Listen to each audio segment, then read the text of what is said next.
मेरो देशमाथि आक्रमण गर्ने, देश भाण्डको निम्ति यति नाङ्गो रूपमा ओपनली आएको त्यो अमेरिका, त्यो युरोपियन युनियन र त्यो इन्डियनलाई प्रजातन्त्रको बोक्रा देखाएर अनि उसलाई म मित्र शक्ति कसरी भन्न सक्छु? मेरो नैतिकताले दिँदैन, किन मेरो देश मार्ने त्यही हुन्। यिनी जुलुस गर्छन् एउटा बलात्कारीको निम्ति। बलात्कार गरेर पुलिसले यातना दियो भने चाहिँ उसको मानवाधिकार भनेर जान्छन्, होइन? यिनी चाहिँ कराउँछन् चाहिँ साम्प्रदायिकताको निम्ति, होइन? जाली शब्द बनाएका छन्। सीमान्तकृत वर्ग, पिछडा वर्ग, उपेक्षित वर्ग, समाजलाई चाहिँ तपाईँको वर्गै वर्गमा डिभाइड गर्ने, डिभिजन गर्ने अनि खेल्ने यो अपराधिक ग्याङहरू हुन्। मानवाधिकारवादी पनि एकदम क्रिमिनल ग्याङ, पेसेवर रूपमा पश्चिमाले चलाएको अपराधिक ग्याङहरू हुन्। यिनले मान्छेको मानवाधिकारको औकात कहिले पनि गर्दै गर्दैन। यति बेलाको लडाइँ पात्रको होइन, मान्छेलाई यो भ्रम नरहोस्। अब सिङ्गो राज्य प्रणाली दल एकातिर, देश भन्ने चाहिँ संस्था अर्कोतिर रह्यो। अब देश राष्ट्र भन्ने चिज अरू, जनता भन्ने अर्कोतिर भयो र विपरीत पोल बन्यो, ठ्याक्कै विपरीत पोल बन्यो। अब सेना उभिने कहाँ? जातिको नाममा हिंसा सुरु हुन्छ, दलका नाममा हिंसा सुरु हुन्छ, अनि चाहिँ धर्मका नाममा हिंसा सुरु हुन्छ र देशलाई पुरै एउटा चाहिँ अराजकता र अन्योलपूर्ण दिशामा धकेल्छन् यिनीहरूले। त्यो हुन तयारी त्यही हो, मैले बुझेको तयारी नै त्यही हो। त्यसलाई रोक्नुको निम्ति पनि सेनाले समयमै हात हालेर यिनलाई किनारा लगाउने एकदमै जरुरी छ। भारतलाई त भिखमङ्गाको रूपमा प्रस्तुत गरेको छ, एउटा कमण्डलु बोकेको हात्तीको स्वरूपमा देखाएको छ। तिब्बत स्वतः के अरे चिनको अङ्ग रहेन भने नेपाल पनि रहन, साथसाथै जान्छ। अनि यस्तो ठाउँमा हामी उभिएका छौँ। केपी र प्रचण्ड जस्ता यिनी फिस्टाहरूलाई, होइन, यिनी चाहिँ तपाईँको संसारमा कतै गणनै नहुने मान्छेलाई यिनलाई त टेर्निसँग डराउने कुरो त हुँदैन त। उनको आफ्नो रणले आफ्नो हिसाब किताबमा बसेका छन्। एउटा चरण अत्यन्तै सङ्कटपूर्ण, एकदमै धमिलो, एकदमै अन्योलपूर्ण, एकदमै अराजक हुन्छ। अब सर्वोच्च अदालतले संसद पुनर्स्थापना गरे पनि यो सिस्टम टेक्दैन, नगरे पनि यो टेक्दैन। 5 जना भन्दा अब बढ्ता मन्त्रीमण्डल विस्तारै गर्न नसक्ने भएपछि चुनावै गर्न सकिँदैन, चुनाव त हुँदैन। त्यसकारणले यही भ्याकुमबाट तेस्रो पात्र खडा हुन सक्छ। केपी डराएको त्यहाँ हो। जस्तो न्यायालय चाहिँ असफल भइसक्यो, यसको मतलब संविधान कानुन असफल भइसक्यो। अब प्रधानमन्त्री भएका मान्छेहरूले विद्रोहको निम्ति बाहिरबाट अपिल गरिरहेछन् भनेपछि तपाईँको राज्य चाहिँ तपाईँको ध्वस्त भइसक्यो। र अब ओलीले लगाउने भनेको राष्ट्रपति शासनै हो, अर्को केही पनि होइन। अब अलिकति स्थिति जटिल भयो भने सिधै सङ्कटकाल लाग्ला। विकल्प भनेको अब यो दलको नाममा जे आयो भने अब विकल्प यहाँभित्रबाट हामीले यो बहसै गर्नुहुन्न। विकल्प यहाँ कहीँ पनि छैन। जस्तो ओलीको विकल्प प्रचण्ड पनि होइन, शेरबहादुर पनि होइन, माधव नेपाल होइन, बाबुराम होइन, अर्को होइन। यो चोचो मोचो चिल्ला चाप्ला कुरा गरेर अब काम गर्न सकिँदैन। सेनाले पनि यो प्रश्न बुझ्नुपर्छ। केपी ओली अहिले यो चाहिँ पछिल्लो पटक यो 2-3 महिनाको यताको कदम हेर्दाखेरि त्यो प्रचण्डभन्दा पनि तल गइसक्यो। अब धेरै मान्छेहरूलाई अदालतले केपीलाई झट्का दियो भनिरहेछन्, तर मेरो बुझाइ के हुन्छ भने केपी ओलीलाई यसले धेरै सजिलो पार्दै गयो भन्ने लाग्छ। यहाँ दल बदल्ने र तपाईँको सरकार बदल्ने कुरा मात्रै छैन। त्यसकारणले यो लडाइँले यिनी पात्रहरू कुनै पनि हालतमा स्वीकार गर्दैन र अब यो नबुझेर भोलि एउटा नयाँ पात्र आउला, एकछिन मानौँ त्यो नयाँ पात्रले पनि अब यो समयको माग, परिस्थितिको माग अनुसार त्यही ढङ्गले मुभ गर्न सकेन भने त्यो पनि समय टिक्दैन। भोलि सेनाले ओलीलाई नै चाहिँ राखेर अथवा चाहिँ प्रचण्ड शेरबहादुरलाई राखेर अगाडि बढ्ने कोसिस गर्यो भने सेना सकिन्छ।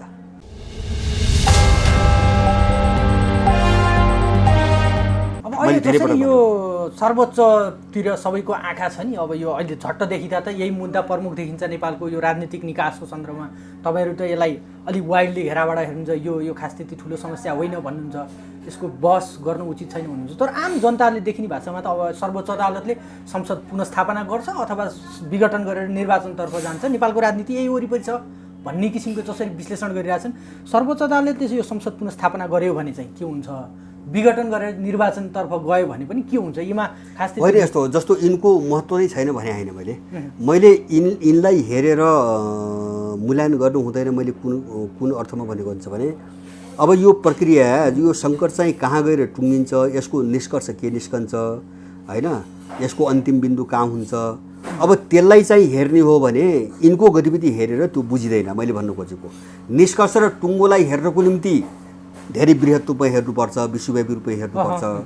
तर अब त्यो त्यहाँसम्म पुग्नुको निम्ति आखिर स्टेप बाई स्टेप चरणबद्ध रूपमा केही घटनाहरू त गर्दै जान्छन्। हो, तिनी चाहिँ आवधिक घटनाहरू, चरणका घटनाहरू, बाटाहरू, तरिकाहरू, विधिहरू, अब त्यो त यिनीमाथि निर्भर हुन्छ, होइन। जस्तो मैले भन्नु खोजेको के हुन्छ भने सर्वोच्च अदालतले संसद पुनर्स्थापना गरे पनि यो सिस्टम टेक्दैन, नगरे पनि यो टेक्दैन। त्यो कोणबाट यिनको बहस गर्नु बेकार छ भन्नु खोजेँ मैले त्यो कोणबाट। तर जस्तो अब कसरी अगाडि बढ्छ त भन्ने कुरोमा त त्यसको निर्णय त असर त गर्छ होइन। असर गर्दाखेरि मैले अहिले के देख्छु भन्छ भने जस्तो यो पछिल्लो कालमा सर्वोच्च पनि एउटा के हो भन्छ भने हामीलाई हिजोको भ्रम त्यो होला कुनै कालखण्डमा न्यायाधीशहरू स्वतन्त्र हुँदा हुन् अथवा चाहिँ निष्पक्षतापूर्वक निर्णय गरे होलान्, अझै पनि 2-4 जना होलान्, त्यो बेग्लै हो। तर न्यायपालिका भनेर त्यो न्याय दिने ठाउँ हो भने यो भ्रमबाट सबै मुक्त हुनुपर्छ। यो सबै राजनीतिक हतियार हो, सबै डिजाइनमा चल्छन्, सबै मिसनमा छन्। किन भन्छ भने त्यो ढङ्गको पेन्ट्रेसन भइसक्यो। तपाईँले आफै हेर्नुहोस् न, अब न्यायालयको रूपमा छैन भन्ने कुरो त एउटै घटनाबाट कहाँ बुझिन्छ भन्छ भने यिनीहरूले अघिल्लो पटक बनाएको इजलास त बाहिरको प्रेसरले खारिज गर्नु पऱ्यो नि।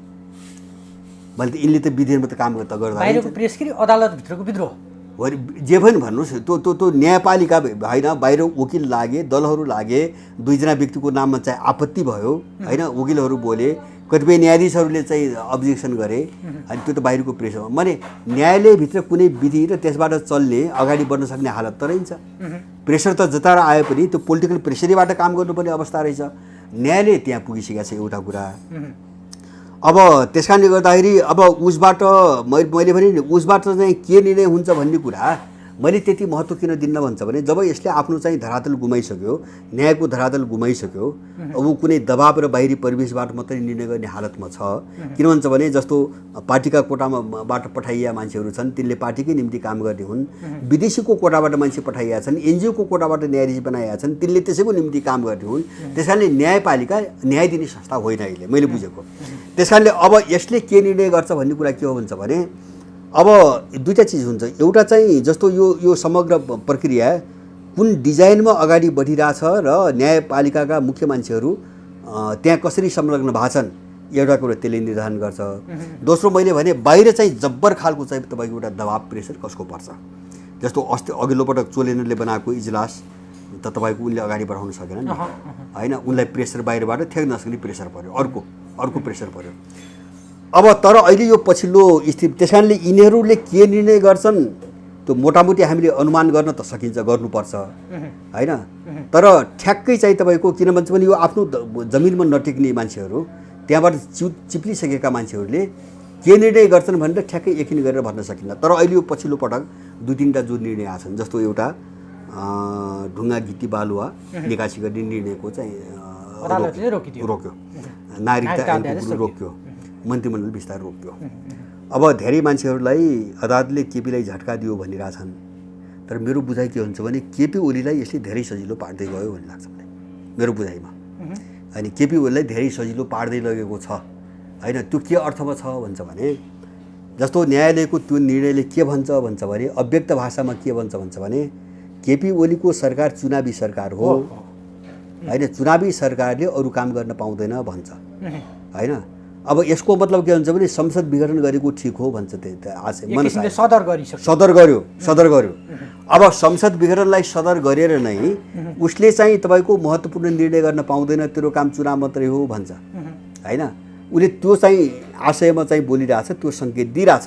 अब यो चिज हेर्दाखेरि मैले संसद पुनर्स्थापना हुने सम्भावना देख्दिनँ, संसद पुनर्स्थापना हुने सम्भावना मैले देख्दिनँ। यो सबै निर्णय पछिल्ला निर्णय हेर्दाखेरि बरु के हुनसक्छ भन्छ भने केपी ओलीले भने जस्तो अब 5 जना भन्दा अब बढ्ता मन्त्रीमण्डल विस्तारै गर्न नसक्ने भएपछि चुनावै गर्न सकिँदैन, चुनाव त हुँदैन।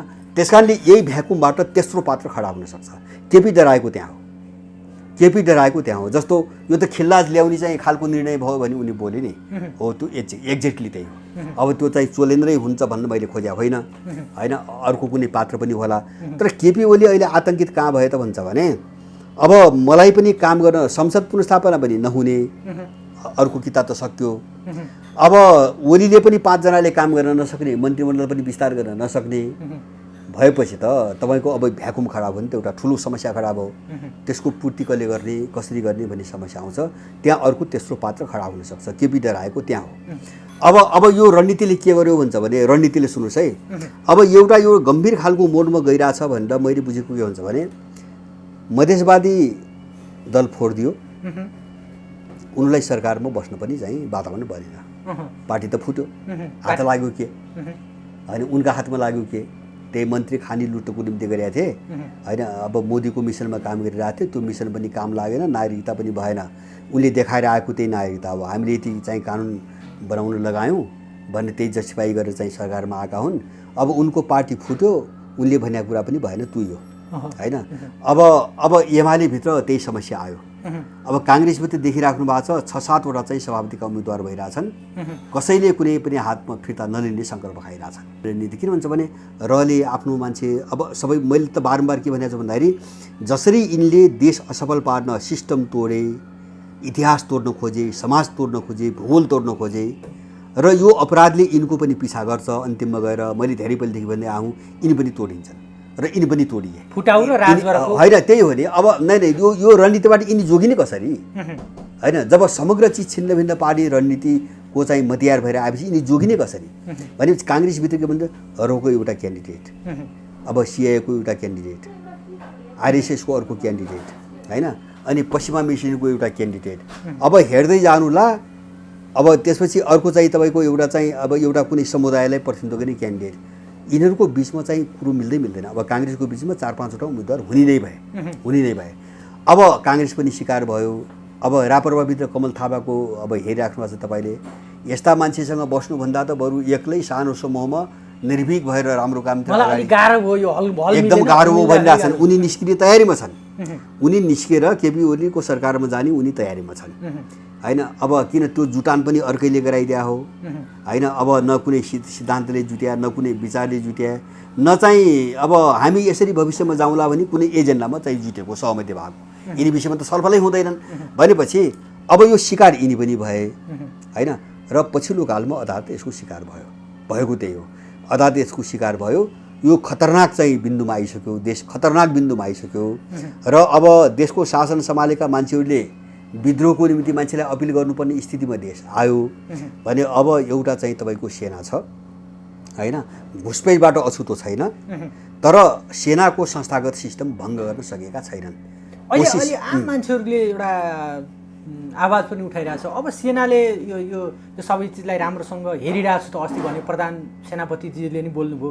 अब सडकमै आउनुपर्छ अथवा एउटा कार्यकारीको भूमिकामा रहनुपर्छ, एउटा हातमै लिनुपर्छ। यो सत्ता यसरी नलिने हो, दलको हातबाट नलिने, सेनाले नलिने हो भने चाहिँ देश रहने हो कि नरहने हो भन्ने किसिमले जुन किसिमले टिका टिप्पणी भइरहेछ के सेना नै आउनुपर्ने बेला भइसक्यो हो? यस्तो हो नै यस्तो हो। अब निर्देशित सेना आऊ देश बचाऊ भन्नेवाला होइन। अब कोही निर्देशित होला न है, म सबैको भन्न सक्दिनँ। यहाँ राम्रा मान्छे धेरै छैनन्, एकदमै खराब मान्छेहरू छन् बाहिर होइन।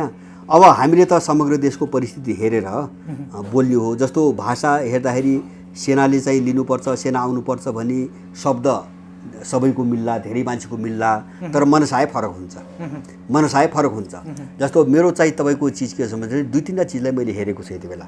जस्तो अहिले दलहरूको विकल्पमा ठ्याक्कै अगाडि आएर देश सम्हाल्ने कुनै सङ्गठित शक्ति विकास भइसकेको छैन होइन। छरिएको शक्ति देशभरि छ, ठुलो शक्ति छ साँच्चै शक्तिको। अब यो एक ठाउँमा कङ्क्रिट हुने हो भने दलहरूको भन्दा ठुलो शक्ति छ, सिङ्गो जनमत छ, तर त्यो कङ्क्रिट शक्तिको रूपमा विकास भइसकेको छैन। अब यो तुरुन्तै चाहिँ जस्तो मैले भने एउटातिर चाहिँ ठुलो रिक्तता खडा भइसक्यो। जस्तो न्यायालय चाहिँ असफल भइसक्यो, यसको मतलब संविधान कानुन असफल भइसक्यो। अब प्रधानमन्त्री भएका मान्छेहरूले विद्रोहको निम्ति बाहिरबाट अपिल गरिरहेछन् भनेपछि तपाईँको राज्य चाहिँ तपाईँको ध्वस्त भइसकेको छ। राज्य ध्वस्त भयो भने बुझ्नुपर्छ है हामीले। अब यो बेला मैले एउटा बचेको संस्था सेना छ र परिस्थिति कस्तो आयो भन्छ भने अब राज्य पनि नचल्ने र यो तरलता पनि नरोकिने, यो अराजकता पनि नरोकिने र अब उसलाई चाहिँ तपाईँको विद्रोहको निम्ति अपिल गर्ने, उसलाई गर्ने भएपछि तपाईँको अब यही चिजले देश कहाँ पुग्छ। अब खतरा यो पैदा भयो। अब देश कहाँ जान्छ भनेपछि अब यस्तै अराजकता फैलिँदै गयो भने त विदेशीले भोलि हात हाल्छ होइन। जस्तो बारबुदे गराए नि त, अब इन्डियनहरूले पश्चिमाहरूले बारबुदे गराए हात हाल्छ। त्यस कारणले मेरो भनाइ के हो भन्छ भने यति बेला सेनाको अगाडि तपाईँ सबैको अगाडि होला। सेनालाई पनि मैले आफ्नै दृष्टिकोणले हेर्छु, सबै सहमति मेरो हुँदैन। अब उसले पनि मलाई आफ्नै धारले हेरे, सबै मेरा कुरामा सहमत त्यो पनि हुँदैन, सबैको यस्तै हो। तर यदि कसैमा देश भन्ने भावना छ यति बेला, अब हाम्रो प्राथमिक काम देश बचाउने हो पहिले, अरू कुरा सेकेन्डरी कुरा हुन्। त्यसपछि हामी देश रह्यो भने हामी आफ्ना गरौँला भन्ने हिसाबले हो भने सेना सबैका अगाडि एउटा चाहिँ प्रश्न खडा भयो। अब सिङ्गो राज्य प्रणाली दल एकातिर, देश भन्ने चाहिँ संस्था अर्कोतिर रह्यो। अब देश राष्ट्र भन्ने चिज अरू जनता भन्ने अर्कोतिर भयो र विपरीत पोल बन्यो, ठ्याक्कै विपरीत पोल बन्यो। अब सेना उभिने कहाँ यो समस्या आयो। यो चोचो मोचो चिल्ला चाप्ला कुरा गरेर अब काम गर्न सकिँदैन। सेनाले पनि यो प्रश्न बुझ्नुपर्छ होइन, उसलाई पनि रिजाउने म राष्ट्रको सुरक्षाको निम्ति बनेको हुँ भने पनि भन्ने अनि सरकारको आदेशअनुसार चल्छौ पनि भन्ने, यो दुईटा चिज चल्दैन। अब सरकारको आदेशअनुसार चल्ने हो भने देश मास्ने बाटोमा जानु पर्यो, दलहरूकै आदेश यिनकै निर्बाट चल्ने हो भने देश मास्ने बाटोतिर लाग्यो, यिनको मिसन त्यही हो। देश बचाउने हो भने म राष्ट्रको सही सुरक्षाको निम्ति चाहिँ बनेको हुँ र त्यसको निम्ति मैले चाहिँ जनताको कर खाएर चाहिँ बसेको छु भन्ने हो भने देश बचाउन हात हाल्नु पर्यो। अनि यो दुईटा चिज चाहिँ विपरीत पोलमा उभियो भने बिचमा खेल्ने ठाउँ कसैलाई पनि हुँदैन।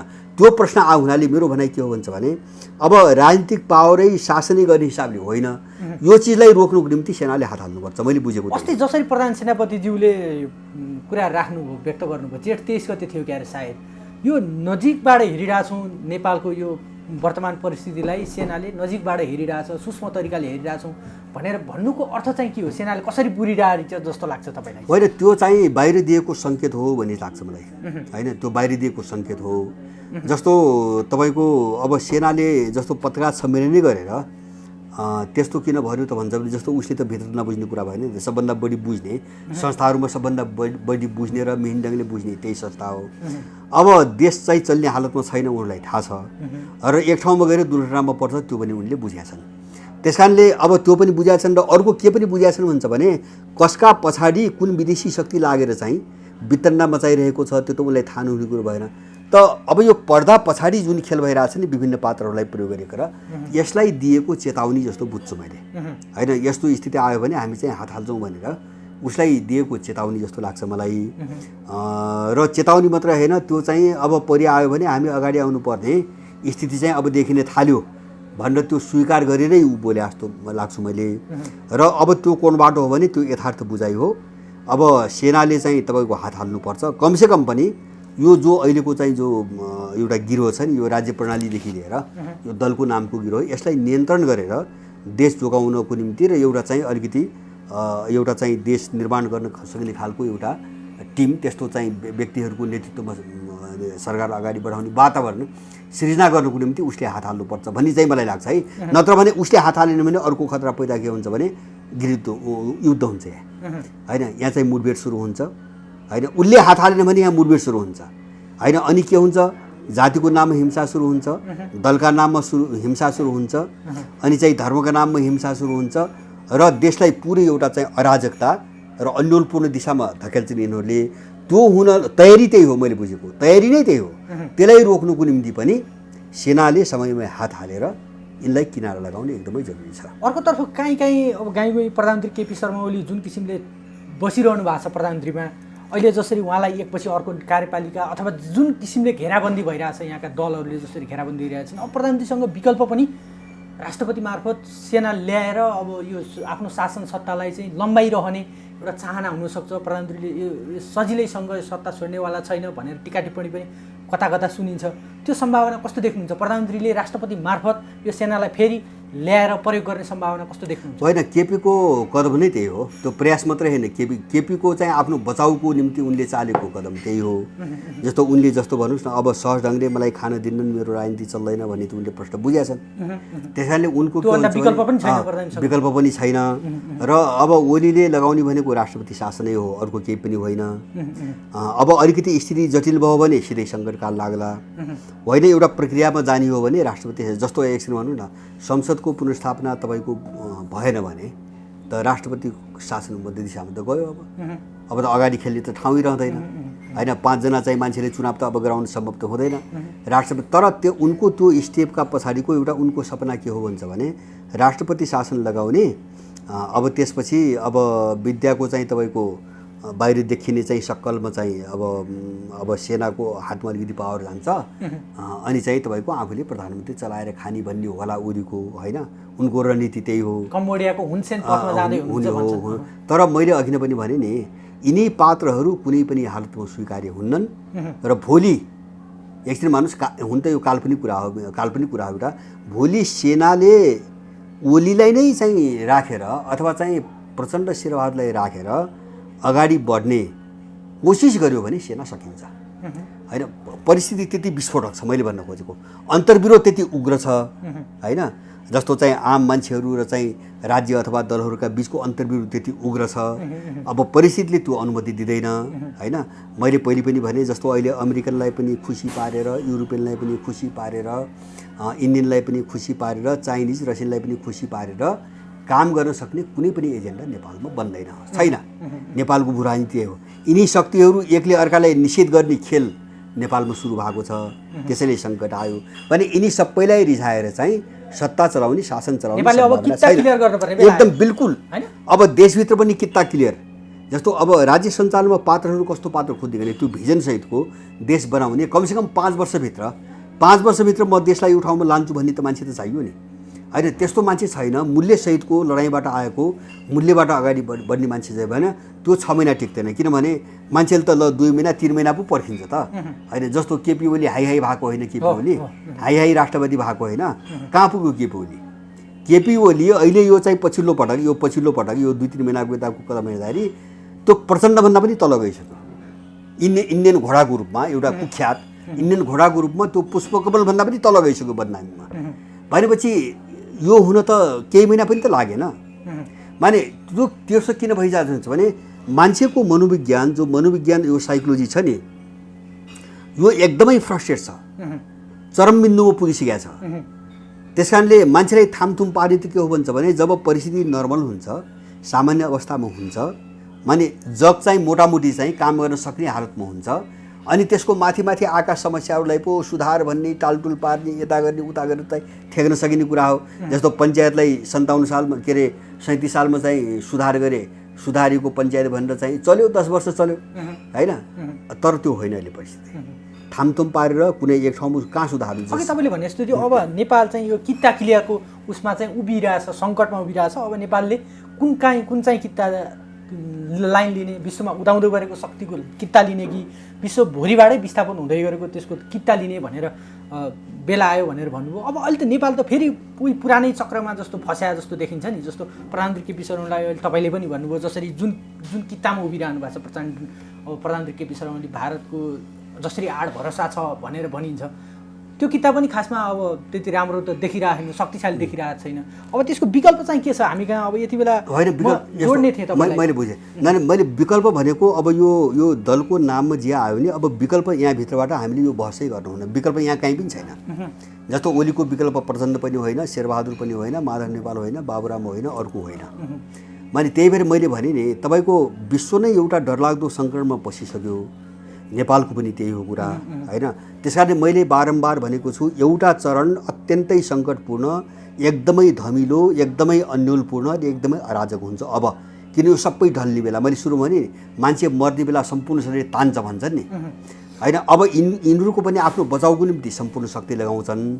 त्यसले गर्दाखेरि अब यो पीडा एकदमै चर्किएर जान्छ। अब केही चरण चर्किरै जान्छ। अब त्यो कुन अर्थमा भन्छ भने यसले त्यसपछि निकास पाउने अर्थमा, त्यसपछि एक ठाउँमा गएर यो समापन हुन्छ, एउटा निकास पाउँछ। अब त्यो विकल्प भने के हो भन्छ भने मैले अघि नै भने अब पात्रहरू कोही होला, परिस्थितिको माग अनुसार अब कोही पात्र आउला, त्यो पनि गौण पाटो हो भन्ने लाग्छ। भने जस्तो मान्छेको मनोविज्ञान कस्तो छ, कमजोर मनोविज्ञान भन्छ भने व्यक्ति हेरेर बसिया छ अहिले होइन। यो व्यक्ति, त्यो व्यक्ति, यो यस्तो बोल्या छ, व्यक्तिले गर्ने होइन होइन। ऊ एउटा वाहक हो, ऊ निमित्त कारण हो, व्यक्तिले गर्ने होइन। व्यक्तिले तपाईँको बोकेको जो मूल्य छ, जो सोच छ, जो भिजन छ, जो मिसन छ, गर्ने त्यसले हो। त्यस कारणले अब त्यो भएको व्यक्ति नै चाहिँ स्थापित हुने हो भोलि, अनि त्यो मान्छे नै स्थापित हुनु हो जसले समयलाई सम्बोधन गर्न सक्छ, जसले मान्छेहरूको आवश्यकतालाई सम्बोधन गर्न सक्छ। स्थापित हुने त्यही हो। अब त्यो नभएको आयो भने मैले पहिले पनि भने त्यो 4 महिना पनि टिक्दैन, किन एक्सपोज हुन्छ नि एक ठाउँमा गएर, एक्सपोज हुन्छ। त्यस कारणले अब चाहिँ हामीले विकल्प भनेको अब यो सत्ता पक्षभन्दा बाहिर गैर सत्ता पक्षको किताभित्रै हामीले विकल्प खोज्ने हो। त्यो विकल्प दुई थरी विकल्प मैले हेर्छ हामीले बुझ्नै पर्ने। किन यो हामी लोलो पोतो चिल्ला चाफ्ला यिनी भलाद्मी कुरामा चाहिँ बहकेर हुँदैन अहिले, त्यो ठाउँमा हामी छैनौँ। एउटा चाहिँ हाम्रो देशको मौलिकता है र हाम्रो आवश्यकता के हो त्यो सोचबाट जानु पर्यो। राज्य प्रणाली त्यसरी बनाउनु पर्यो त्यो आवश्यकतामा। दोस्रो चिज चाहिँ के गर्नु पर्यो भन्छ भने अब यो सम्पूर्ण विश्वको ध्रुवीकरण यो लडाइँ हेर्दाखेरि त हामी त साह्रै सानो होइन एउटा थोप्लो जस्तो पनि हामी बन्दैनौँ यो सारा विश्वको शक्ति हेरिकन। त्यस कारणले अब हामी माथि चाहिँ संसारका दुईटा विशाल चाहिँ शक्ति केन्द्रहरू चाहिँ यहाँको भूराजनीतिसँग जोड्ने। अब सिनो रसियन आधा संसार चाहिँ हाँकेको बसेको छ, अब युरो अमेरिकन अर्को संसार हाँकेर बसेको छ। अब यसको यो लडाइँमा त इन्डियाको त कुनै हिसाब छैन, लेखाजोखा नै छैन। अब यो दुवै शक्ति नेपालमा छ। सुन्नुहोस् है, नेपाल त्यति अप्ठ्यारो ठाउँमा दुवै शक्ति, किन उनको लडाइँको केन्द्रबिन्दु भयो नेपाल, रणनीतिक केन्द्रबिन्दु सामरिक केन्द्रबिन्दु भयो नेपाल। त्यो कारणले नेपाललाई डिस्टर्ब गर्यो। एकैछिन अस्ति नै तपाईँले मसँगै इन्टरभ्यूमा पनि भन्नुभएको थियो नेपालको यो अब किता काटै पर्ने बेला आइसक्यो, हामी विश्वबाट उदाउँदो गरेको शक्तिको पक्षमा लाग्ने र हाम्रो देशको हितको पक्षमा आएको शक्तिलाई लाग्ने कि पुरानो सिद्धिन लगाइसकेको पक्षमा लाग्ने भनेर तपाईँले यो चाइनिज र रसियन ध्रुव र एउटा अमेरिकन युरोपियनहरूको ध्रुव एउटा प्रश्न किता गर्नुपर्छ भनेर भन्दै हुन्थ्यो। मैले तपाईँलाई सम्झाउन खोजेको के भने तपाईँको भनाइ जानुपर्ने एकातर्फ छ, तर हामी जसरी अहिले गइरहेछौँ नेपालको सन्दर्भमा पनि केही समय अगाडि चीनले अलिकति हस्तक्षेपकारी भूमिका खेल्यो भनेर जसरी आवाजहरू उठिरहन्थ्यो नेपालमा, त्यो कति जायज थियो थिएन, खेलाएको थिएन, कसरी कुन रूपबाट कुरा उठ्यो एक ठाउँमा छँदैछ। तर अहिले हामी जतापट्टि गइरहेछौँ नि, जतापट्टि ढल्किरहेछौँ नि, यही खोपको सन्दर्भमा हेरौँ, राष्ट्रपतिज्यूले चिनिया राष्ट्रपतिलाई 45 मिनटसम्म कुरा गर्नुभयो, तर खोप त्यति राम्रोसँग चिनियाले मन फुकाएर दिएको स्थिति देखा परेन, चीनले नेपाललाई पत्याएको स्थिति देखा परेन। फेरि पनि हाम्रा हरेक गतिविधिहरू चीनमा अलिकति पाका लाग्या हो कि चीन जस्तो देखिरहेको हुन्छ।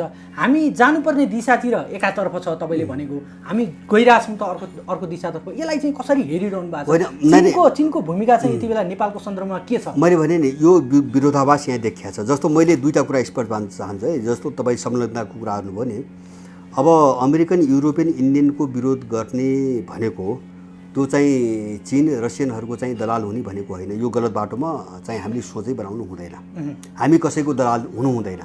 अब हामीले आफ्नो देशको निकासको कुरा गर्दाखेरि एउटै कुरो हेर्नु पर्यो, हाम्रो देश के हो, हाम्रो मौलिकता के हो, हाम्रो आवश्यकता के हो, हामी त्यो हेरी जानु पर्यो र हाम्रो समग्र राष्ट्रिय नीति यसमा आधारित भएर बनाउनु पर्यो। यो हाम्रो बाटो भयो। अब चाहिँ अन्तर्राष्ट्रिय ध्रुवीकरणको कुरो कहाँ आउँछ भन्छ भने नेपाललाई यस्तो बनाएको त विदेशीले हो।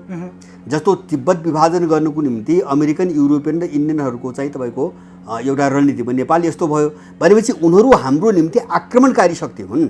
जस्तो यो साम्प्रदायिकता, यो विद्वेष नेपाललाई यस्तो बनाउनु त उनीहरू हो नि, उनको एजेन्डा हो। अन्मिन आयो, नाङ्गो रूपमा काम गर्यो, बेलायतको राजदूतले धर्म परिवर्तनको अधिकार राख्नुपर्छ भनेर वक्तव्य दियो, अमेरिकाले स्टेटमेन्ट दियो अमेरिकाबाट, होइन यहाँ एनजिओले के गरिरहेछन् सबै हामीलाई थाहा छ नि। भनेपछि यो शक्तिलाई यहाँबाट ननिकाल्नु भने देश त बच्दैन। मैले यो अर्थमा जस्तो यो ठुलो शक्ति छ, मैले भने आधा विश्व छ यससँग जोडिएको, आधा विश्व छ त आधा विश्वसँग लड्ने त्यो ल्याकत त्यो शक्ति त हामीसँग त छैन। त्यस कारणले यससँग लड्नुको निम्ति दोस्रो सवाल आउँछ। मैले पहिले भनेको हाम्रो देश हेरिकन हामी अगाडि जाने भने चाहिँ हाम्रो आफ्नो आन्तरिक लिडरसिपको कुरा भयो।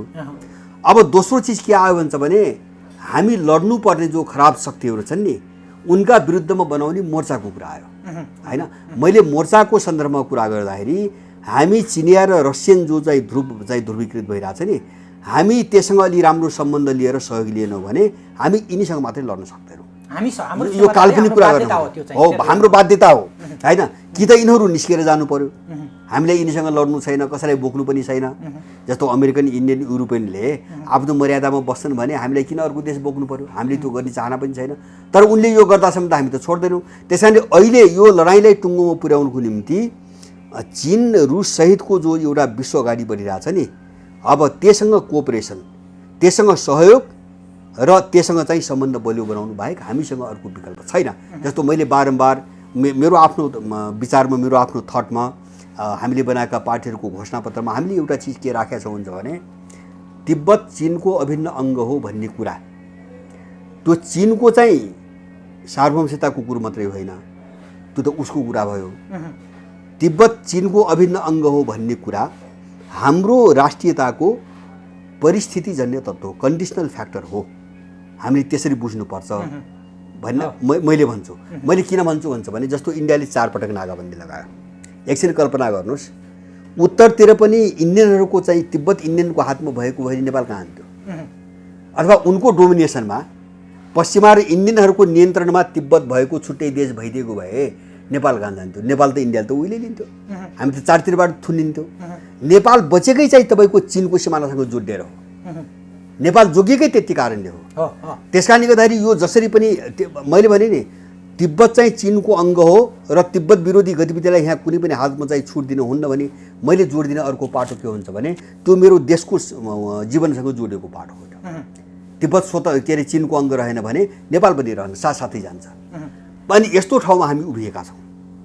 त्यस कारणले गर्दाखेरि अब यो यथार्थलाई हामीले बुझ्ने कि अनि यिनले चाहिँ तपाईँको विदेशीले पालेका जासुसका कुतर्क सुन्ने। यिनका कुतर्क प्रजातन्त्र, मानव अधिकार अनि वाक स्वतन्त्रता बकवास गरेको छ, सारा चिज गरेको छ। यो मान्छेले घुमाउने तरिका हो क्या। किन भन्छ भने आफूलाई समस्या पऱ्यो भने यिनले भनेको कुरा उही मान्दैन। जस्तो अस्ति 3 दिन भयो इरानका चाहिँ तपाईँको 33वटा वेबसाइटहरूको डोमेन जफत गर्यो अमेरिकाले। नयाँ राष्ट्रपति आउँदा बित्तिकै कहाँ छ तिनको वाक स्वतन्त्रता? खै वाक स्वतन्त्रता प्रकाशन गर्न नदिने, आफ्नो अहित हुन थालेपछि प्रकाशनै गर्न नदिने, अनि उनको वाक स्वतन्त्रता कस्तो पाखण्डी रहेछ भन्ने कुरा त्यसबाट बुझिँदैन होइन। उनी चाहिँ तपाईँको उइगुरको कुरा गर्छन्, कालाहरूमाथि के गरिरहेछन् उनीहरू होइन। तपाईँको के अरे युरोपमा, अमेरिकामा चाहिँ, फ्रान्समा चाहिँ मुस्लिम विरोधी कानुन किन बनिरहेछन्? किन छैन उनलाई अधिकार? भनेपछि त्यो त कमजोरहरूमाथि शासन गर्ने नारा हुन् के नि। त्यस कारणले अब जसलाई कज्याउन सकिन्छ, कुनै मुद्दाबाट जसलाई कज्याउन सकिन्छ उनले त्यो मुद्दा उठाउँछन्। जस्तो तपाईँ नेपालको मानव अधिकारको, यहाँका मानव अधिकार सबै संस्थाहरूको अनुहार हेर्नुहोस्। यिनी कहिले एउटा यस्तो कुरो देखाइदिनुहोस् यिनीमध्ये जो यहाँको खान नपाएको मान्छेको मानव अधिकार भनेर सडकमा आएको छ, औषधि नपाएर मरेको मान्छेको पक्षमा सडकमा आएको छ होइन। अथवा चाहिँ जस्तो खाडीमा यस्तो देश छोडेर मान्छे बसिरहेको छ विदेशतिर संसारभरि, न यो देशभित्र बस्न पाउनुपर्छ यो मानव अधिकार भनेर आछ। यसले कसको मानव अधिकार भन्छ? अपराधीहरू जो थुनिन्छन्, जो मुद्दामा पर्छन् उनको निम्ति जुलुस गर्छ। यिनी जुलुस गर्छन् सिके राउतको निम्ति, यिनी जुलुस गर्छन् एउटा बलात्कारीको निम्ति। बलात्कार गरेर पुलिसले यातना दियो भने चाहिँ उसको मानव अधिकार भनेर जान्छन् होइन। यिनी चाहिँ कराउँछन् चाहिँ साम्प्रदायिकताको निम्ति होइन। जाली शब्द बनाएका छन्। सीमान्तकृत वर्ग, पिछडा वर्ग, उपेक्षित वर्ग, समाजलाई चाहिँ तपाईँको वर्गै वर्गमा डिभाइड गर्ने, डिभिजन गर्ने अनि खेल्ने हो यो अपराधी ग्याङहरू हुन्। मानव अधिकारवादी पनि एकदम क्रिमिनल ग्याङ, पेसेवर रूपमा पश्चिमाले चलाएको अपराधी ग्याङहरू हुन्। यिनले मान्छेको मानव अधिकारको औकात कहिले पनि गर्दै गर्दैनन्। गरेको इतिहास छैन, रेकर्ड छैन। मैले पनि कसैले त्यो रेकर्ड दिन सक्दैन। तपाईँको पश्चिम नेपालतिर सीताबन नपाएर कति मान्छे मरे वर्षेनी, यिनी बोले कहिले होइन। यहाँ सडकमा चाहिँ तपाईँको काम नपाएर चाहिँ भोगे बस्ने मान्छे कति छ? त्योभन्दा ठुलो मानव अधिकार के हुन्छ भन्नु न? भरि पेट खान पाउने भन्दा ठुलो मानव अधिकार के हुन्छ? बोल्छ? बोल्दैन।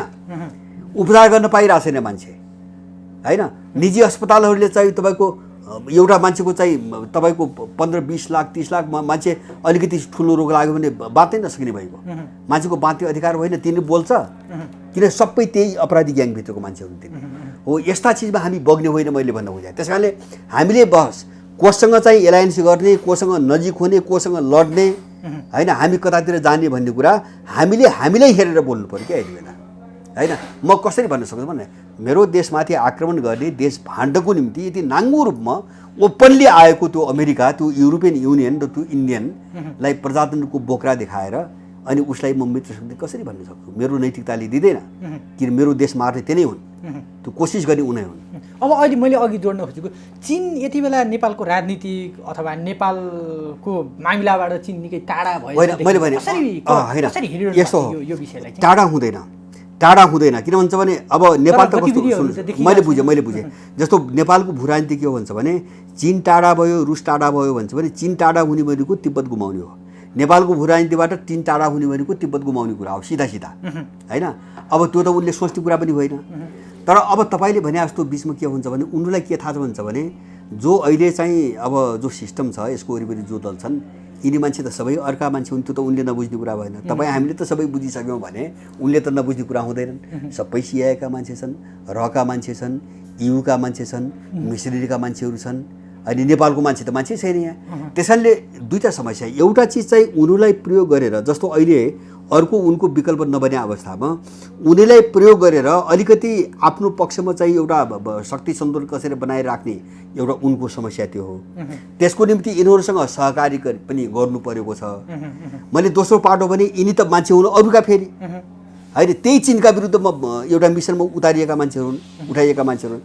त अर्को पाटो के हुन्छ भने यिनीलाई कसदै जाने र यिनलाई अलिकति चाहिँ अप्ठ्यारोमा पार्दै जाने रणनीति पनि उनीहरू बनाउँछन्। दुइटै प्रयोग गर्ने पनि रणनीति हुन्छ, अप्ठ्यारोमा पार्ने रणनीति पनि हुन्छ। जस्तो त्यो भनेको जस्तो चाहिँ भ्याक्सिनको कुरो गर्नुभयो नि होइन। अब भ्याक्सिन के हो भन्छ भने उनीहरूले अप्ठ्यारो पार्न खोज्या होला नि जस्तो मान्छ मैले। यिनी त चम्चा जस्तो ओली चाहिँ मोदीको चम्चा, मोदीको चम्चा, अर्काको रको चम्चा होइन। अब इन्डियाले त पैसा बुझाइसकेका चाहिँ भ्याक्सिन पनि दिएन, पैसा पनि खाइदियो, पैसा पनि फिर्ता दिँदैन, भ्याक्सिन पनि दिँदैन होइन होइन। अब तेरो मालिक कस्तो छ भनेर खोज्या होला मेरो बुझाइमा। के तेरो मालिक कस्तो रहेछ भनेर देखाउनुको निम्ति उनले ढिलो गरिदिन्छन् होइन। उनले दिँदैनन्, समयमा दिँदैनन्। ल गर्नु त उसँग तेरो कसरी चल्छ होइन। किन उनलाई के ढुक्क छ भन्छ भने जस्तो अहिले चाहिँ पश्चिमाहरूलाई बोकेर नाङ्गो रूपमा चाहिँ बोकेर यिनलाई बोकेर यहाँ कोही टिक्ने बाँच्ने सम्भावना छैन नेपालमा।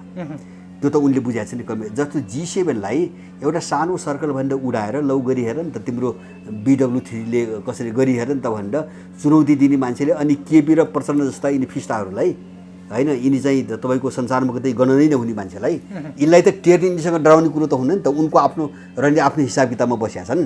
त्यस कारणले यिनलाई अप्ठ्यारो पनि पार्ने, यिनलाई एक्सपोज पनि गर्ने। जस्तो त्यो अप्ठ्यारोले चाहिँ एक्सपोज हुँदै जान्छन्। जस्तो इन्डियाले सधैँ गर्दै आयो, पैसा खाइदियो, भ्याक्सिन दिँदैन होइन। अब चीनले केही समय ढिलो गरिदियो, माग न त, उतैबाट ल्याओस्, उतै पैसा बुझाओस् माग। अब आउँदैन, उतार पनि आउँदैन, तर अलिपछि दिन्छन् फेरि अलि यही रूपमा बुझ्न सकिन्छ। प्रेसर दिने रणनीति हो मैले बुझाएँ। त्यो दबाब दिने र एक्सपोज पनि गर्ने होइन। एक्सपोज पनि कहाँ गर्ने त भन्दाखेरि आखिर 40 लाख डोज त त्यही चिनैबाट ल्याउनु परिस्थिति आयो, उसैले दिने भयो नि त। अब होला भोलि अलिकति वातावरण आउँदै 1 करोड डोज पठाउँछ। अब त्यो काम इन्डियनले गर्दैन। जस्तो पश्चिमाहरूको त्यही अहिले संसारभरि बहस थियो, पश्चिमाहरूले बाहिर दुनियाँमा चाहिँ भ्याक्सिनै नदिने भए त्यो पुरै मान्छे मार्न खोजिरहेछन् क्या उनीहरू। तबाह बनाएर चाहिँ पुरै आफ्नो खुट्टामा चाहिँ ढोक्न, शरण पठाउने र चाहिँ पुरै कन्ट्रोल गर्ने रणनीतिमा छन्। बडो मुस्किलले उनीहरूले 1 करोड चाहिँ डोज भ्याक्सिन छुट्याएर संसारमा बाँड्ने। 1 करोड चाहिँ विश्वभरि बाँड्दाखेरि कति पुग्छ? कोभ्याक्स अभियान अन्तर्गत कोभ्याक्स एउटा देशलाई त 500 परेको छ अरे कसलाई अस्ति चाहिँ मैले न्युज हेरेको थिएँ। भनेपछि उनले दिने त्यही हो, गऱ्यौँ भन्ने उनले दिँदैनन्। उनको रणनीति त्यही हो, पश्चिमाहरूको इन्डियनको रणनीति त्यही हो। भनेपछि अब अन्तिममा आउने चाहिँ तपाईँको त्यही चाइनिजै भ्याक्सिन हो, त्यो उनले गर्लान् भन्ने लाग्छ है मलाई। अब जस्तो चाहिँ केरुङ नाकामा यत्रो अवरोध आउँछ, त्यो पनि यिनलाई चेतावनी नै हो मैले बुझेको। किन केपी ओली आएपछि त त्यो अब त्यो चाहिँ देखाउनुको निम्ति, खेल्नको निम्ति, उसलाई रिझाएर टेक्नको निम्ति होइन। जस्तो पारवान सम्झौता गरे होइन, हिमालय ट्रान्स चाहिँ तपाईँको के अरे चाहिँ एउटा नेटवर्क अब गरे। अब त्यसलाई BRI-सँग जोडे अनि BRI-को चाहिँ 7औं चाहिँ अन्तर्राष्ट्रिय गेट नेपाल हो भन्ने घोषणा गरेर लगाए, तर काम अगाडि बढ्न दिएन। केपी शर्मा ओलीले सम्झौता गर्नु अहिले सबभन्दा अब रोक्ने नै केपी ओली फेरि होइन। यो केपी ओली कस्तो गुन्डा चरित्र छ भन्छ भने लिम्पियाधुरा नक्सा 5 वर्ष किताबमा छाप्न दिन्न होइन। अनि विद्यालय बाँड्ने नक्सामा छाप्न दिन्न, नक्सा आफू पारित गरे भन्छ होइन। अनि त्यो चागरी त्यो अपराध चाहिँ खुल्न थाल्यो भने कहिले राम चाहिँ छोरीमा जन्मिया हो भन्छ, अस्ति चाहिँ योग नेपालबाट सुरु भयो भन्छ। मान्छेलाई छल्नु पर्यो नि त। यो त चरित्र त थाहा छ नि। यो कस्तो भन्छ भने हेर्नुहोस्, राम्रो राजनीतिक मान्छेले यस्ता मान्छेहरूलाई यति घृणा गर्छ कि तिनको नामै सुन्न चाहन्न होइन। अब उनको पनि त्यस्तै हो, यिनी राजनीतिक मान्छे होइनन्, यिनी प्यादा हुन्। अब त्यही ढङ्गले प्रयोग गर्नुपर्छ। प्रयोग गर्ने शैली किन भन्छ, मान्छेलाई चाहिँ हुँदै नभएपछि मान्छेले जे हो त्यही सिक्न बाध्य हुन्छ। म एउटा चाहिँ घटना सम्झिन्छु पराएर। BRI-को पक्षमा धुवाँधार जस्तो बाबुराम ठ्याक्कै चीन विरोधी मिसनमा उठाइया मान्छे हो, कमल थापा त्यही हो। दुईटा पात्रको कुरा अरे मैले। अब 2-3 वर्ष अगाडि दुईटैलाई चीनमा बोलाए, BRI-को पक्षमा भाषण गर्न लगाए चिनीहरूले। भाषण गरे, भाषा खुवाइदिए, होटेलमा राखे होइन, पठाए। त्यो मुक्तनी तरिका न हो। त्यहाँ गएर भात खाएर आएर हो ठिक छ भन्ने, BRI ठिक छ भनेपछि त्यहाँ आएर विरोध गर्न कान फुक्नु पो सक्यो त, खुलेआम त विरोध गर्न सकेन। अनि एकचोटि बाबुरामलाई के भयो भन्छ भने गएर चाहिँ BRI-को पक्षमा धुवाँधार एकदम चीनको यताउति विकास प्रगति अन्तर्राष्ट्रिय भूमिका प्रशंसा गर्न लगाए। फर्किँदाखेरि हङकङमा चाहिँ समात्यो एयरपोर्टमा, पासपोर्ट चेक दियो, त्यो बेइज्जती गरिदियो। त्यो के हो भन्छ भने त हाम्रो शत्रुको मान्छे होस् भन्ने हो क्या। त्यो बाबुराम को हो भने नचिनेर त पक्र्दैन नि होइन। त्यत्रो आफै बोलाएको छ, आफै त्यहाँ पठाएको छ, नचिनेर त पक्र्दैन। त्यो बाबुरामलाई एक्सपोज गरेको, लगेर प्रयोग गरे त हाम्रो मान्छे होइन, मान्छे उनीहरूको होस्, हाम्रो शत्रुको मान्छे होस् भनेर एक्सपोज गर्थे। अब यस्तो खेल राजनीतिक किन भन्छ भने मान्छे जस्तो हुन्छ त्यही ढङ्गले खेल्छ। जस्तो स्तरको हुन्छ जस्तो शरीरको हुन्छ त्यही ढङ्गले खेल्ने हो। अब अहिले यो चाहिँ भ्याक्सिनमा टाइट अलिकति गरिएको, जस्तो कहिले खासाको कुरा आउँछ, कहिले केरुङको कुरा आउँछ। मलाई लाग्छ यो उनीहरूले नसकेर नचाहेर पनि होइन, अहिले यिनी दलालहरूलाई चाहिँ तपाईँको अलिकति ट्र्याकमा राख्नुको निम्ति अब यिनले अपनाउने हत्कण्डाहरू हुन् यिनी। अब किन भन्छ भने तर यिनीहरू एउटा बाध्य हुन्छ नि, विवश हुन्छ नि। जस्तो यत्रो कोसिस गरेँ मैले, हिजो एउटा समाचार पढ्थेँ, आखिर त्यो फास्ट ट्याङ्कको सुरुङ खन्ने जिम्मा त चिनिया कम्पनीले लिएछ, चिनिया कम्पनीलाई परेको छ होइन। भित्रबाट त छोड्दैन नि त, यो एकलौटी टुप्पै इन्डियन अमेरिकनको उसको त छोड्दैनन्। भनेपछि अब भित्र चाहिँ तपाईँको दबदबा र आफ्नो लगानी आफ्नो सारा चिज बढाउँदै गएका छन् होइन। अब कतिपय चिज अब चाहिँ पश्चिमा शक्तिहरूले यिनलाई रोक्न परिरहेको छ। जस्तो बिआरएको काम अगाडि बढ्नै दिएन, रेलको काम बढ्नै दिएन। अझ रेललाई तुहाउनुको निम्ति त चिनिया रेलको चाहिँ तपाईँको किन त्यो यो त बिआरएको चाहिँ दक्षिण एसियाको गेट भनेको छ, होइन। एमसिसी मात्र, एमसिसीको गजबको पाटो के छ भन्छ भने तपाईँ हेर्नुहोस्, एमसिसी सम्झौता चिनको चाहिँ त्यो ट्रेनको परियोजना, रेल परियोजनाको जुन जुन लाइन छ नि, ठ्याक्कै त्यही लाइनमा एमसिसीको चाहिँ ट्रान्सफर लाइन छ, ठ्याक्कै त्यही माथिबाट खापेको छ क्या। भनेपछि ट्रान्समिसनको नाममा एमसिसी आउने, चिनियाहरूलाई पस्नै नदिने। अब त्यो सबै यो चाहिँ त्यो बिआरआईको सबै परियोजना तुहाइदिने, त्यो डिजाइनमै एमसिसी आएको छ। भनेपछि अब त्यो चाहिँ हामीले बुझ्नुपर्ने त्यो नियत बस आएको किन हो भन्छ भने चीनसँग बिआरआई सम्झौता भएको 3 महिनापछि एमसिसी सम्झौता भएको छ। 3 महिनापछि ठ्याक्कै त्यो हेरिकन भने यो डिजाइनमा यहाँका अपराधी त गएको छन् भने त उनले त बुझाएको छैन, त्यो सबै थाहा छ नि उनीहरूलाई। त्यस कारण तर यो चल्दैन यिनीहरूको। मैले भने नि अब संसार एउटा वेमा गइसकेको छ, यिनको यो चल्दैन। अब यिनीहरू प्रयोगै हुने हुन्। अब प्रयोग हुने चाहिँ नीतिबाट यिनी उम्कन पनि सक्दैनन्, उम्कन पनि सक्ने स्थिति छैन र यिनले सोचेको दिशामा अब देश जान पनि जाँदैन। तर एउटा चाहिँ अहिले असजिलो अन्यलको कुरो के हुन्छ भने अब एक्चुअली वास्तवमै चाहिँ एक्युरेटली यसको दिशा, यसको गन्तव्य कस्तो हुने हो त भन्ने कुरा चाहिँ अझै पनि अन्यल छ, अझै पनि अन्यल छ। जस्तो यो सबै कोल्याप्स भयो भने त अर्को आउने त राम्रो त आउनु पर्यो होइन। देशको निम्ति, यहाँको मान्छेको निम्ति राम्रो चिज त आउनु पर्यो। अब त्यो राम्रो आउँछ आउँदैन वा कति राम्रो आउँछ होइन, किन नयाँ हुँदैमा त्यो राम्रो हुन्छ भन्ने हुँदैन। नयाँ आउँदैमा जस्तो हो संसदीय प्रणाली कोल्याप्स होला, बारबुदे कोल्याप्स होला, दलहरू सबै जालान्, यसको सट्टामा अर्को नयाँ आउला। त्यो नयाँ भन्ने बित्तिकै राम्रै भन्ने त होइन, तर राम्रो आउँछ कि चाहिँ नराम्रो आउँछ त्यो अहिले भन्न सकिन्न। तर यो चाहिँ रहँदैन, मैले बुझेको यति हो। अब 2-3वटा छोटकरी तपाईँले अघि भनिहाल्नुभयो प्रश्न। जस्तो अब संसद पुनर्स्थापना चाहिँ तपाईँले देख्नुहुन्न होइन? मैले नै यस्तो हो देख्ने भन्दाखेरि यसो गरौँ। जस्तो मैले भने नि, जस्तो अगाडि जस्तो एउटा लेनिनको एउटा चाहिँ उदाहरण छ लेखा हुन्छ नि, 1 कदम अगाडि 2 कदम पछाडि होइन। कहिलेकाहीँ अप्ठ्यारो परिस्थिति आयो भने त्यसले बाटो बदल्छ, घुमाउरो बाटोबाट जान्छ, रूप बदल्छ होइन, तरिकाहरू बदल्छ। अब अगाडि बढ्नको निम्ति जस्तो अघिल्लो पटक संसद पुनर्स्थापना गर्ने डिजाइनमा विघटन भएको होइन, त्यसमा त्यही चोलेन्द्रको पनि सहमति हो, तर त्यहाँ बाध्यता पर्यो। तर परिस्थिति यस्तो हुन्छ क्या, तपाईँको एउटा नियम के हुन्छ भने सिद्धान्त योजना भन्ने कुरा सरल हुन्छ, त्यो सूत्रमा हुन्छ, त्यो वाक्यमा हुन्छ होइन। जब त्यसलाई तपाईँले एक्सनमा लैजानुहुन्छ, कार्यान्वयनमा लैजानुहुन्छ, अनि त्यो कार्यान्वयनमा बाहिर गइसक्यो भने त त्यससँग त जुझ्न त दर्जनौँ फ्याक्टरहरू त्यहाँ आएर टक्राउँछ। त्यसको अनुकूल प्रतिकूल सबै खालका फ्याक्टरहरू त त्यहाँसँग टक्राउँछन्। टक्राउँदाखेरि त्यसमा जो ब्यालेन्स चाहिँ बदलिन्छ नि, त्यसले गर्दाखेरि त्यसको बाटो चाहिँ सर्पिलाकार भन्छ नि, घुम्न थाल्छ। हो त्यो घुमाउरो सर्वोच्चको अघिल्लो फैसला त्यो घुमाउरो बाटो रोजेको हो होइन, घुमाउरो बाटो रोजेको हो। किन भन्छ भने सिधा उनीहरू जान सकेनन्, अनि बाटो छेकिदियो क्या अर्काले, र त्यसलाई चिर्ने ल्याकत भएन भने होइन। यिनको ताकत भन्दा त्यो छेक्नेको ताकत बढी भयो होइन। अब त्यस कारणले उनीहरू घुमे, संसद पुनर्स्थापना भयो। र अहिले जस्तो एकछिन भन्नुहोस् न, तपाईँको संसद पुनर्स्थापना होला वा सदर गर्ला, संसद पुनर्स्थापना हुन पनि सक्छ, एउटा अर्को भन्नु हुन पनि सक्छ। अब किन भन्छ भने अब विघटन गरेर चाहिँ यिनीहरू अगाडि बढ्न नसक्ने स्थिति आयो भने त्यो हुन पनि सक्छ, तर त्यो गौण कुरो हो, मेरो भनाइ त्यो हो क्या। मेजर कुरा के हो भन्छ भने त्यो पनि चल्दैन। जस्तो एकपटक त चलेन त हामीले देख्यौँ नि त, सङ्कट त यति गहिरो भइसक्यो। जस्तो ओलीले अघिल्लो पटक गरेको विघटन उल्टायो, सभान्त भएर उही ओली छ होइन, फेरि विघटन गर्यो होइन, पुनर्स्थापना गर्ला, समस्या उही हो, सुल्झिन्न, यो झन् गहिरो हुन्छ, झन् विस्फोटक हुन्छ।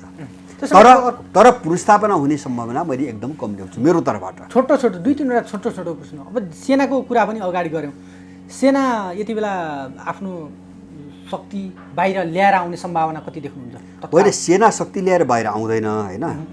अब त्यो चाहिँ मलाई लाग्छ त्यो उचित होइन। जस्तो बर्माको जो एउटा मोडेल हामीले देख्यौँ नि, त्यो ढङ्गले सत्ता कब्जा गर्ने सत्तै आफूले चलाउने हिसाबले सेना आउनु हुँदैन, त्यसरी चल्दैन पनि होइन। किन मान्छेको चेतना त्यहाँ छैन, त्यसरी चल्दैन।